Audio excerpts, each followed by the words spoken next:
So, when a city goes through something truly unthinkable, how does it even begin to heal?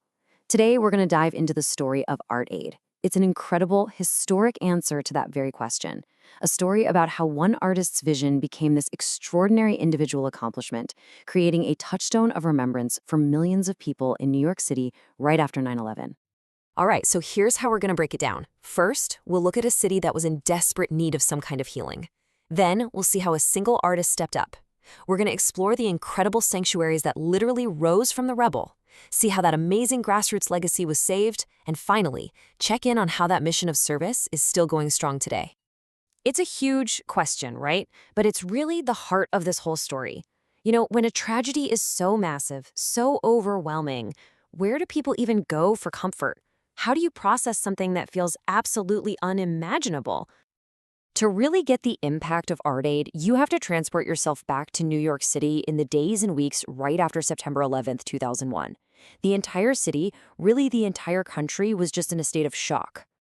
You could just feel this immense, unspoken need everywhere. People were searching, they were desperate for places where they could come together to mourn and to find any kind of symbol that could put a voice to their shared loss and, honor the heroes of that day.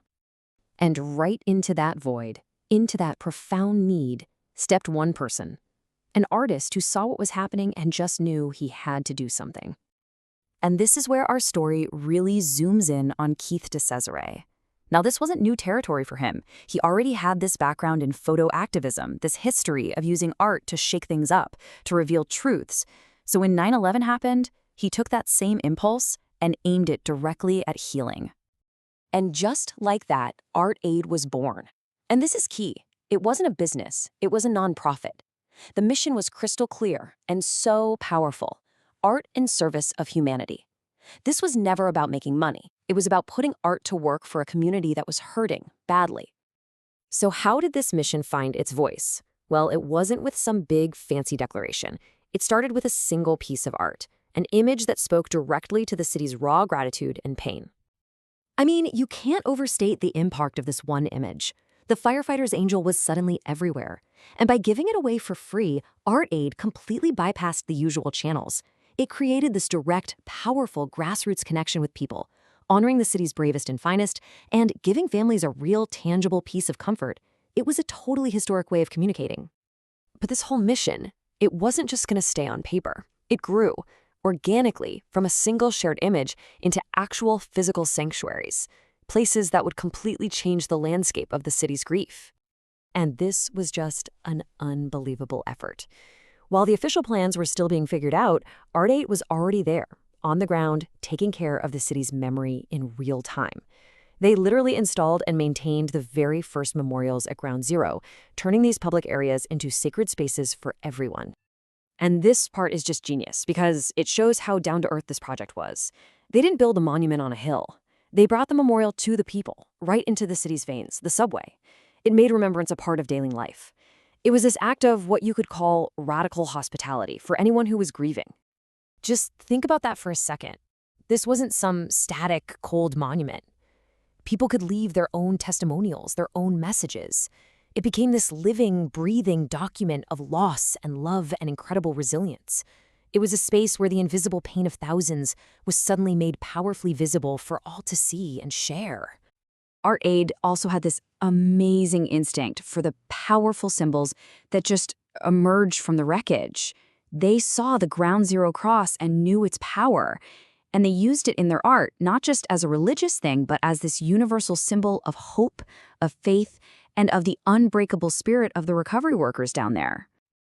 Okay, so you have all of this incredible, spontaneous art that's capturing the heart of a city, but it's temporary, right? So the big question became, how do you make sure something so important isn't lost to history?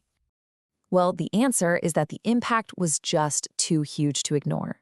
What started as one artist's immediate gut-level response was eventually recognized for what it was, an absolutely crucial piece of the historical record of 9/11. And this timeline just lays out the whole incredible arc of the story. You see it start right there in September 2001 with that immediate response. Then it moves into this long-term care for the first public memorials, and it all culminates in the official preservation of that history, right inside the National 9/11 Memorial and Museum. But you know, for an artist like Keith DeCesare, a mission like art in service of humanity doesn't just stop. That same spirit, that same drive to use his talents for good has just kept evolving and finding new ways to make a difference. That core idea, seeing a need in the community and using creativity to help, that has never changed. It's just that the tools and the challenges have expanded to meet our world right now. And you can see that evolution so clearly right here. The work has shifted from healing the wounds of the past to empowering the future generation with things like AI education for kids. And it's also about nurturing our planet through environmental work, like the amazing Inwood Butterfly Sanctuary. It's the exact same spirit, just applied to new challenges. When you look back, the story of ArtAID is just this incredibly powerful lesson. It shows you how one person's creativity, their commitment, their compassion, can create something that meets a city's deepest needs. It's about turning grief into grace and making a shared, invisible sorrow something tangible and even beautiful.